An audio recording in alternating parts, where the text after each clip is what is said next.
اعوذ باللہ من الشیطان الرجیم، بسم اللہ الرحمن الرحیم۔ دوستو، جن لوگوں کو دل کی بیماری ہے ان کے لیے ایک خاص وظیفہ ہے۔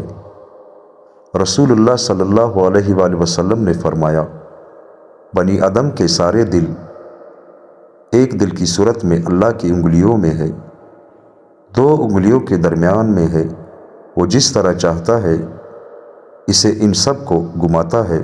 اس کے بعد رسول اللہ صلی اللہ علیہ وآلہ وسلم نے دعا کرتے ہوئے فرمایا، اللہم صرف القلوب صرف قلوبنا علی طاعتک۔ اے اللہ، اے دلوں کو پھیرنے والے، ہمارے دلوں کو اپنی اطاعت پر پھیر دے۔